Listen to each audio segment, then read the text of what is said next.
Their names are inscribed in gold in the Great Book of French sports. Toukham Kassamfu has an autoimmune disease, but that didn't stop her from winning 6 Paralympic medals. Next step, the Paris Games. J'ai toujours cette motivation, même aujourd'hui, pour mes 7e Jeux à 55 ans, d'aller toujours de l'avant.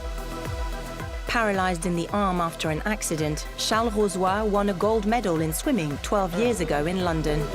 Le Graal que tous les athlètes olympiques et paralympiques rêvent d'avoir.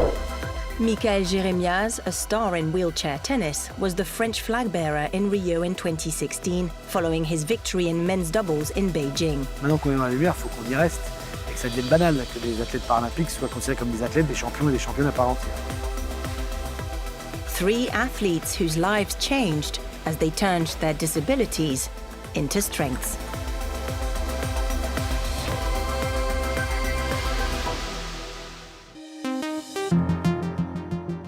J'ai découvert le tennis, j'avais 5 ans, ça m'a plu assez vite et rapidement je fais de la compétition.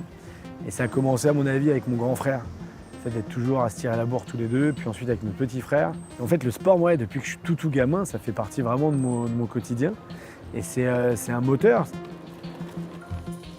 Je suis née au Laos. On arrive en France avec toute ma famille à l'âge de 10 ans et je commence le sport à l'âge de 12 ans. Au bout de 3 mois d'entraînement, je fais un tournoi et je gagne une coupe de cette taille qui n'est pas grande, mais ça a lancé ma carrière de ponchiste.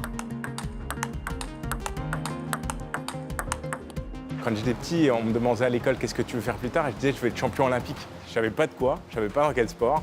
Mon père était kayakiste, je vivais dans un milieu de sportif, mais je n'avais pas encore choisi. Et un jour, j'ai découvert la natation, parce que mes voisins faisaient de la natation, et j'ai dit je veux être champion olympique de natation.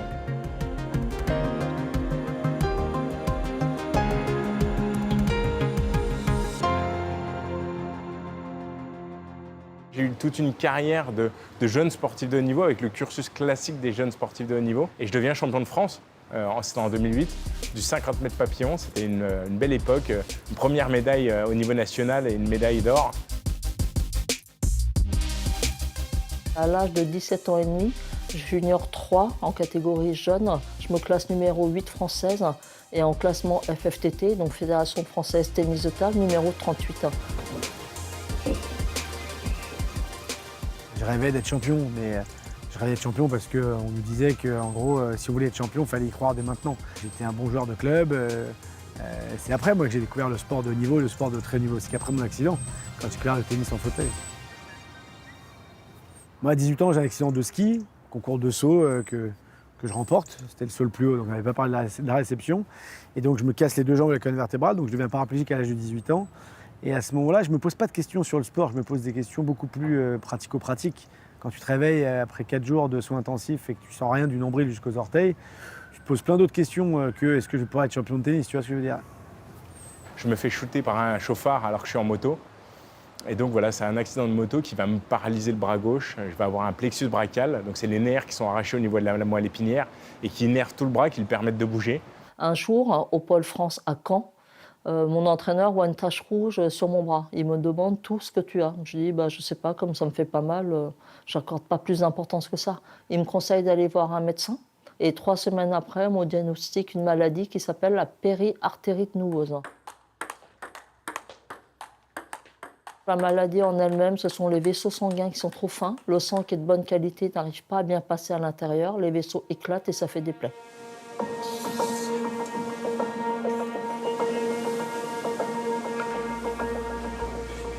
Je ne comprenais pas pourquoi on m'amenait des poids dans mon lit d'hôpital à peine quelques jours après mon accident.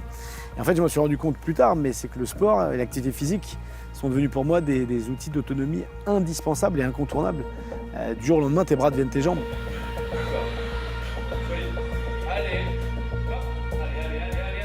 Donc je vais avoir de nombreuses greffes dans la foulée, dans les semaines qui suivent. Je vais avoir des greffes de nerfs, je vais avoir beaucoup d'opérations, mais ça ne va pas me permettre de rebouger complètement le bras. Mon médecin généraliste m'a dit « Tout, tu ne pourras plus faire de sport ». Et pour moi, c'était insensé. Pourquoi? Parce que j'étais à la porte de l'équipe de France jeune et vous ne pourrez plus travailler debout. Alors que moi, je souhaitais être entraîneur de tennis de table. Heureusement, ce médecin, je ne l'ai pas écouté. Aujourd'hui, je joue toujours à l'âge de 55 ans et je suis aussi entraîneur breveté d'État. accélère le poignet.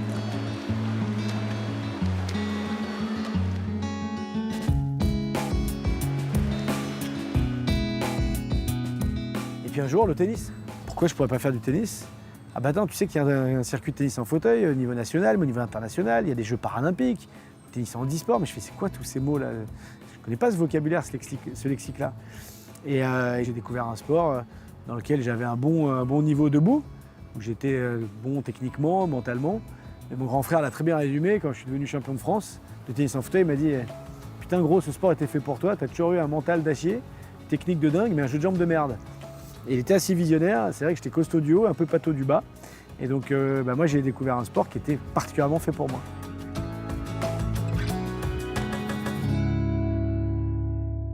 Je ne peux pas lever le bras et donc je nage qu'avec un seul bras et j'ai repris très vite la natation. Dans un premier temps pour ma rééducation. Et j'ai vu la natation paralympique et je me suis dit pourquoi je ne serais pas athlète paralympique. J'ai très vite accepté mon handicap grâce à ça. Aussi, ça a été, tu vois, une étape importante parce que quand tu acceptes de devenir athlète paralympique, tu acceptes aussi de dire je suis en situation de handicap.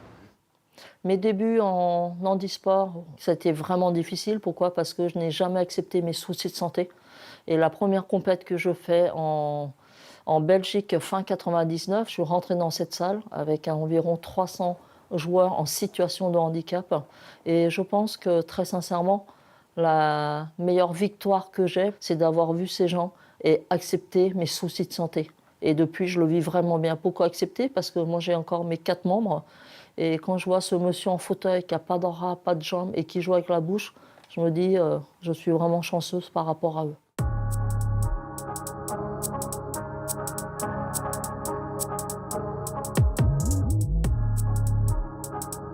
Pour mes premiers jeux à Sydney, la finale, incroyable. J'ai joué mon ping, j'ai joué tactiquement, la stratégie était bonne.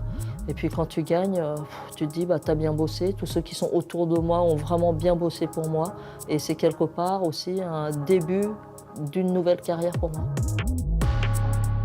Je décide de dire adieu à mon psy au juillet 2004, avant de partir aux Jeux d'Athènes. J'ai ma sélection pour les Jeux d'Athènes, je suis comme un fou. Et là, je découvre les vraies grosses émotions que le sport peut procurer. Quand je remporte contre l'Américain Steve Welsh ma place pour la 3e place, pour le bronze.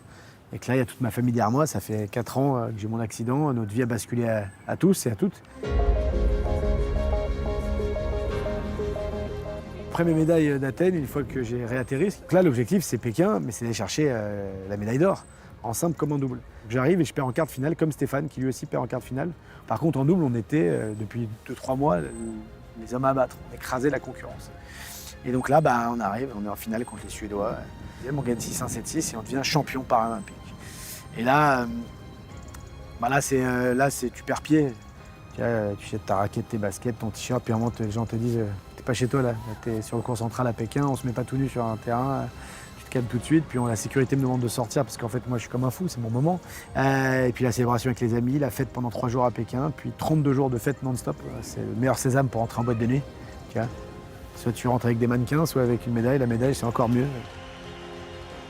Alors Pékin, c'est la Chine et nous, pongistes, le Graal, c'est de gagner en Chine. Pourquoi? Parce que les Chinois dominent le tennis de table mondial, que ce soit olympique ou paralympique. Et je gagne sur cette Suédoise en finale, en simple. Et pour moi, c'était que du bonheur. Et le public chinois, c'est un public incroyable. Pourquoi? Parce que c'est un public de connaisseurs. Le Graal que tous les athlètes olympiques et paralympiques rêvent d'avoir, une médaille aux Jeux paralympiques, c'était à Londres en 2012.